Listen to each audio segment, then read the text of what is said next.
My question is to the Prime Minister. In a new survey, Finder reports 13% of mortgage holders have extended their home loan in the last year in order to lower their repayments.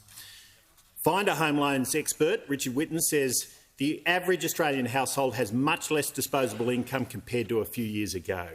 Prime Minister, after 3 failed budgets, why are Australian families paying the price for Labor's economic incompetence? The call to the Treasurer. Thanks, Mr Speaker. I didn't think he'd get a question today after he got rolled again on divestiture powers in the supermarket sector, but I welcome the question from the Shadow Treasurer. The question's about mortgage stress. Obviously, we understand that after rates began rising on their watch, that has put additional pressure on Australians with a mortgage. I think that's self-evident. And because of that, this is one of the reasons, the fact that people are under pressure, one of the reasons why we're rolling out substantial, meaningful but responsible cost of living relief this week. And if the Shadow Treasurer really cared about the pressures that people are under in communities right around Australia, instead of opposing our cost of living relief, as he did on the radio this morning, he would support it, and he would support it enthusiastically. Now, if the Shadow Treasurer really understands the mortgage stress that people are under, he would enthusiastically welcome the fact that every single taxpayer is getting a tax cut this week. He would enthusiastically welcome the fact that every household is getting energy bill relief this week.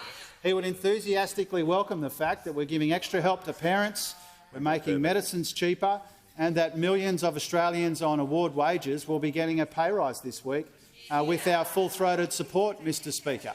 And so these questions from the Shadow Treasurer would have much more credibility, Mr Speaker, if he came out and said that he supported our cost of living relief. Instead, just this morning, when he was asked about this cost of living relief on radio on 2CC, he dismissed it as a handout and he said it would make it worse. Well, that would be news to people who are hanging out for these tax cuts. That would be news to these people who need and deserve a bit of help with their energy bills. That would be news to new parents who need a bit of extra help via the extension to paid parental leave. That would be news to people who pay a lot for medicines but because of us will be paying a little bit less. That will be news to people who need and deserve higher wages, particularly people on lower wages and people on award wages, Mr Speaker.